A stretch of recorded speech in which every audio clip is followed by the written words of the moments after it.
Halo, selamat datang di channel Ayo Les. Channel ini menyediakan berbagai macam materi pelajaran, soal dan pembahasan, serta beberapa eksperimen sains. Namun, sebelum lanjut, silahkan klik like, subscribe, dan jangan lupa tekan tombol loncengnya supaya Anda tidak tertinggal video-video selanjutnya.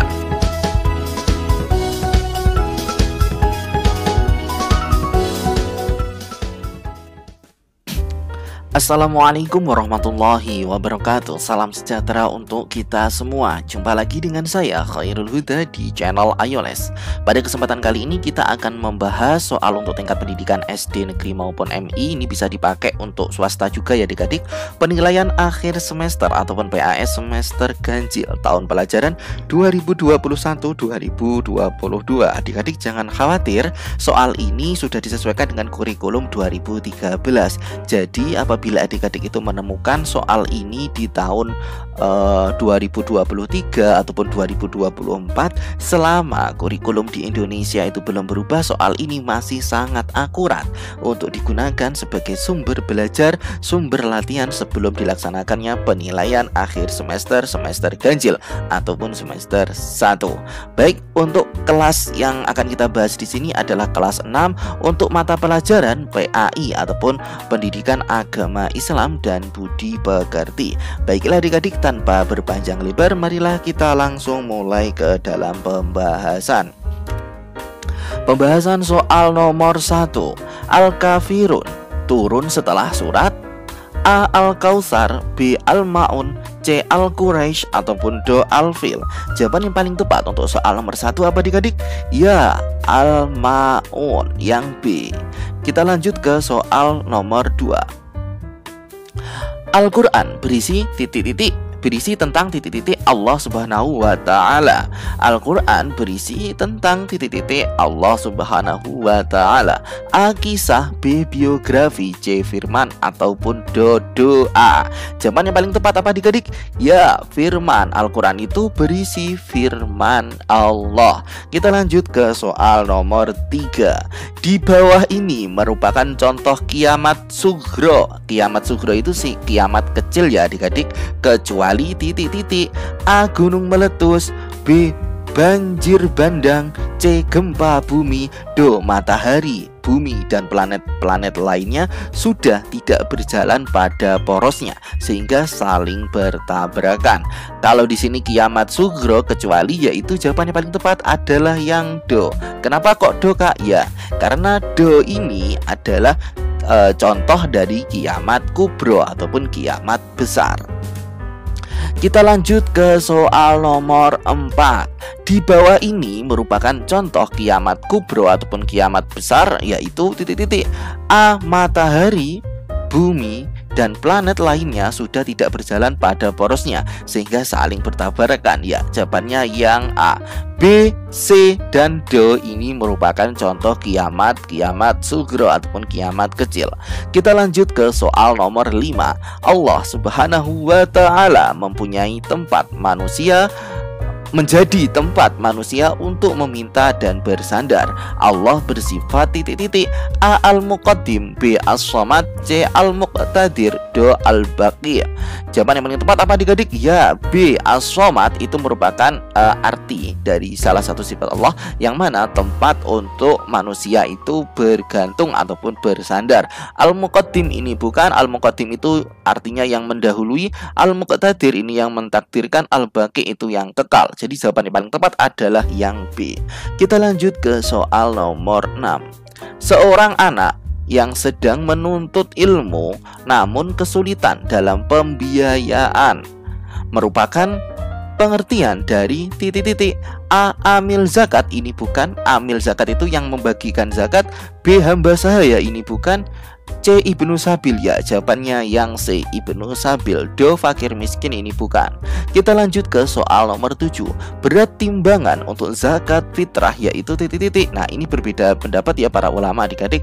Ada yang 2,5, ada yang 2,7. Nah, di sini yang paling mendekati dengan kesepakatan para ulama yaitu yang A. 2,5 kg, 3,5 terlalu banyak, 4,5 bukan, 5,5 bukan. Ada pertanyaan, loh Kak, kalau kita memberikan zakat lebih banyak kan lebih baik? Iya, lebih banyak lebih baik. Di sini ketika di soal itu yang ditanyakan adalah minimumnya, yaitu 2,5 kg. Kita lanjut ke soal nomor 8. Di bawah ini merupakan benda yang dapat menjadi patokan zakat mal kecuali A. Hasil tambang, ini bisa. B. Hasil pertanian, tentu. C. Binatang ternak, tentu. D. Tumbuhan, ya tumbuhan ini masih tidak jelas ya. Tumbuhan seperti bambu, seperti itu kan juga tumbuhan. Kaktus itu juga tumbuhan. Jadi susah untuk dijadikan patokan kalau masih berupa tumbuhan saja, terlalu umum. Harus khusus tumbuhannya apa, seperti padi berarti dia wajib zakat juga, kayak gitu ya. Jadi jawaban yang paling tepat untuk soal nomor 8 adalah yang D, tumbuhan. Kita lanjut ke soal nomor 9. Budak yang harus dimerdekakan adalah titik-titik. A. Amil zakat, bukan. Ibnu Sabil, ini bukan. Tadi pelajar yang sedang kekurangan biaya ya, Ibnu Sabil itu. C. Hamba sahaya ataupun D. Orang fakir, ya jawaban yang paling tepat adalah yang C. Orang fakir itu adalah orang yang membutuhkan, orang miskin adalah orang yang kekurangan harta bendanya. Oke, kita lanjut ke soal nomor 10. Allah Subhanahu wa Ta'ala Maha mendahulukan atas apa yang diciptakannya. Allah bersifat titik-titik mendahulukan, mendahului ya. A. Al-Muqtadir, ini bukan. Yang mentakdir. B. Al-Muqaddim, ya jawabannya yang B. As-Samad, ini tempat bergantung ataupun bersandar, ini bukan. Al-Baqi, itu yang kekal, berarti yang paling tepat adalah yang B. Kita lanjut ke soal nomor 11. Nabi yang mengajarkan untuk selalu menghemat air, yaitu titik-titik. A. Nabi Musa, B. Nabi Shu'aib, C. Nabi Isa ataupun D. Nabi Muhammad. Ya, jawaban yang paling tepat adalah yang D. Nabi Muhammad. Kenapa? Karena aturan ataupun anjuran untuk menggunakan air, menghemat air itu memang diajarkan ataupun dianjurkan oleh Nabi Muhammad. Kenapa? Karena dalam agama Islam yang dibawakan oleh Nabi Muhammad itu dalam segala aspek bersucinya diutamakan menggunakan air, sehingga air itu harus dihemat, mulai dari berwudu, mandi, itu kan juga menggunakan air. Kita lanjut ke soal nomor 12. Sahabat Nabi yang selalu membenarkan Nabi Muhammad Sallallahu Alaihi Wasallam dalam berbagai peristiwa, terutama membenarkan peristiwa Isra Mi'raj, yaitu titik-titik. A. Abu Bakar, B. Utsman bin Khattab, Umar bin Khattab, C. Utsman bin Affan ataupun D. Ali bin Abi Thalib. Jawaban yang paling tepat apa adik-adik? Ya, A. Abu Bakar As-Siddiq. Ya, ini adalah sahabat Nabi yang paling dekat dengan Nabi, yang mana selalu membenarkan apapun yang keluar dari kebijakan Nabi ataupun cerita-cerita Nabi, termasuk peristiwa Isra Mi'raj. Itu adalah orang yang pertama mempercayainya adalah Abu Bakar As-Siddiq. Kita lanjut ke soal nomor 13. Pernah suatu saat beliau berkata ketika ia melihat kondisi jalan yang rusak, aku akan segera memperbaiki jalan itu, sebab aku takut diminta pertanggungjawaban di hadapan Allah Subhanahu wa Ta'ala nanti. Hanya karena ada seekor unta yang terjungkal karena kondisi jalan yang rusak tersebut. Beliau adalah titik-titik. A. Abu Bakar As-Siddiq, B. Utsman bin Affan, C. Umar bin Khattab ataupun D. Ali bin Abi Thalib. Jawabannya apa adik-adik? Soal nomor 13. Ya, jawabannya adalah yang C. Umar bin Khattab adalah salah satu sahabat Nabi yang mana mendengar cerita dari ataupun perkataan dari Rasulullah untuk memperbaiki jalan yang rusak karena takut dimintai pertanggungjawaban Allah ketika ada yang terjungkal ataupun tersandung di lubang tersebut. Karena kita yang melihatnya, maka kita harus segera memperbaikinya. Kita lanjut ke soal nomor 14. Sahabat Nabi yang melakukan kodifikasi ataupun menyusun atau membukukan kitab Al-Quran. Nah, perlu diketahui adik-adik ya, Al-Quran pada zaman Rasulullah itu tidak tersusun seperti sekarang yang terdapat pada satu buku, tetapi didokumentasikan ataupun ditulis oleh para sahabat itu di berbagai macam media seperti pelepah kurma, dinding, dan lain sebagainya. Kitab Al-Quran itu kemudian dibukukan pada masa siapa? Nah gitu kan intinya. Kitab Al-Quran karena beliau khawatir akan terjadi perbedaan Al-Quran. Kemudian beliau membentuk panitia penyusunan Al-Quran yang diketahui oleh Zaid bin Sabit dengan anggotanya Abdullah bin Zubair dan Abdurrahman bin Haris adalah titik-titik A. Abu Bakar Asy-Siddiq, B. Ali bin Abi Thalib, C. Umar bin Khattab, ataupun D. Utsman bin Affan. Ya jawabannya apa adik-adik? Ya yaitu yang D. Utsman bin Affan. Makanya pada periode sekarang itu terkenal metode pembelajaran Al-Quran Utsmani, yang mana itu juga merujuk kepada sistem tata tulis dari Al-Quran yang pertama kali dikeluarkan oleh Utsman bin Affan pada masa pemerintahan Utsman bin Affan. Kita lanjut ke soal nomor 15. Sahabat Nabi yang menggantikan tidur Rasulullah SAW, padahal di luar rumah pemuda-pemuda Quraisy ingin menyakiti Rasulullah yang akan pergi hijrah, yaitu titik-titik A. Abu Bakar Asy-Siddiq, B. Ali bin Abi Thalib, C. Umar bin Khattab, ataupun D. Utsman bin Affan. Jawabannya paling tepat untuk soal nomor 15 apa adik-adik? Ya, yang B. Ini Ali bin Abi Thalib itu menggantikan tempat tidur Rasulullah memakai selimut ketika Rasulullah itu pergi hijrah dan mengendap-endap dari belakang rumah supaya tidak bertemu dengan para pemuda yang akan menyakiti Rasulullah.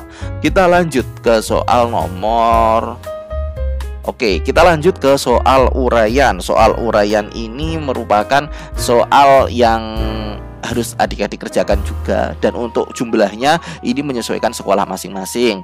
Yang pasti soal ini sudah mengacu kepada kisi-kisi yang ada, kisi-kisi 2013, kisi-kisi kurikulum 2013. Oke, kita lanjut ke soal nomor 1. Tuliskan bunyi Quran surat Al-Qari'ah ayat keempat beserta artinya dengan sempurna. Oke adik-adik, mohon maaf di sini tidak bisa kakak tuliskan secara langsung. Kenapa? Karena ini pentapnya ataupun penulisannya nanti takutnya jelek ya adik-adik. Tetapi di sini akan kakak bacakan beserta artinya. Nah, surat Al-Qari'ah itu diawali dengan surat dengan bunyi ayat pertama Bismillahirrahmanirrahim. Al-Qari'ah itu ayat pertama, Mal-Qari'ah ayat kedua, wa ma adraka mal-Qari'ah itu ayat ketiga, dan ayat keempat itu berbunyi yauma yakunun nasu kal farashil mabsus, yang mana artinya pada hari itu manusia seperti laron yang berterbangan. Nah, oke ya adik-adik, silakan nanti diulang-ulang video ini supaya adik-adik bisa mencatat dan mengingat jawaban dari kakak. Kita lanjut ke soal nomor 2. Tuliskan tanda-tanda hari kiamat. Nah, tanda-tanda hari kiamat itu ada beberapa macam, yaitu banyaknya ulama muslim yang wafat, kemudian ilmu agama dianggap tidak penting, kemudian maksiat makin terang-terangan, kemudian banyak laki-laki yang perilakunya menyerupai perempuan, mohon maaf, atau banci ya adik-adik. Kemudian banyak peperangan dan kerusuhan di muka bumi, banyak minuman keras, munculnya orang-orang yang mengaku sebagai nabi. Itu adalah ciri-ciri hari kiamat sudah mendekat. Kita lanjut ke soal nomor 3. Tuliskan hikmah mempercayai hari akhir. Hikmah mempercayai hari akhir itu ada beberapa macam adik-adik. Nah, diantaranya yaitu kita bertambah yakin akan kebesaran Allah Subhanahu wa Ta'ala. Yang selanjutnya, kita bertambah semangat mengerjakan amal ibadah. Yang selanjutnya, kita menghindari perbuatan yang dilarang oleh Allah Subhanahu wa Ta'ala. Yang selanjutnya, bersikap jujur, disiplin, dan bertanggung jawab adik-adik ya. Yang selanjutnya, selalu waspada dan menjaga lingkungan sekitar rumah dan sekolah. Yang selanjutnya, tidak menunda-nunda melakukan amal kebaikan seperti melakukan sholat 5 waktu, mengerjakan PR, dan membantu kedua orang tua. Oke, kita lanjut ke soal nomor 4. Sebutkan contoh pengamalan Asmaul Husna As-Somad. Nah, ingat As-Somad tadi adalah salah satu sifat Allah yang mana dijadikan tempat bersandar, tempat bergantung para manusia, para makhluk. Yaitu pengamalan As-Somad apa adik-adik? Ya, ini ada beberapa macam ya adik-adik, nanti adik-adik bisa menyesuaikan. Yang pertama, menjadikan Allah Subhanahu wa Ta'ala sebagai tempat meminta yang utama dalam semua keinginan kita yang baik. Kemudian berusaha menjadi orang yang bermanfaat bagi orang lain dalam kehidupan sehari-hari. Yang selanjutnya, yaitu berusaha membantu teman di sekolah atau di rumah dengan tenaga pikiran dan tutur kata yang santun. Kenapa? Karena kita ingat dan sadar bahwasannya segalanya itu kita gantungkan dan kita sandarkan kepada Allah Subhanahu wa ta'ala. Sekarang soal nomor 5. Sebutkan contoh pengamalan dari Asmaul Husna Al-Muqaddim. Nah, Al-Muqaddim itu apa artinya adik-adik? Ya, yang mendahului ataupun yang paling awal Allah itu. Nah, yaitu apa adik-adik? Ya, salah satu contohnya di sini kakak tuliskan kakak perincikan di sini salah satu contoh pengamalan Asmaul Husna Al-Muqaddim, yaitu dalam berbuat kebaikan hendaknya kita lebih dulu berbuat. Jadi kita mendahului nih dalam berbuat kebaikan. Ibaratnya ketika adik-adik itu mau mengajak teman untuk berbuat baik, kita sendiri dulu yang mendahului untuk berbuat baik. Kemudian mengerjakan sesuatu yang bermanfaat untuk masa depan dan jangan mengerjakan perbuatan yang sia-sia yang merugikan orang lain. Yang selanjutnya, jangan menunda-nunda pekerjaan terutama belajar, dan yang terakhir yaitu mendahulukan kepentingan umum daripada kepentingan sendiri. Baiklah adik-adik, terima kasih telah mengikuti video pembelajaran ini sampai akhir. Sudah selesai pembahasan dari kakak untuk soal nomor 6 untuk kelas 6 mata pelajaran PAI dan Budi Pekerti. Semoga apa yang kita bahas dan kita pelajari pada kesempatan kali ini banyak yang keluar ataupun bahkan semua soalnya itu sama. Kalaupun tidak sama, adik-adik jangan khawatir. Soal ini sudah disesuaikan dengan kisi-kisi yang terbaru sehingga saya jamin 80% soalnya itu mirip-mirip, ataupun bahkan kalau tidak mirip 100% mungkin akan diubah sedikit-sedikit. Jadi contohnya seperti ini. Soal nomor 2, Al-Quran berisi tentang titik-titik Allah Subhanahu wa ta'ala. Nah, ini kan jawabannya tadi firman. Nah, mungkin jawaban soal nanti dari Bapak Ibu guru kalian akan dibalik.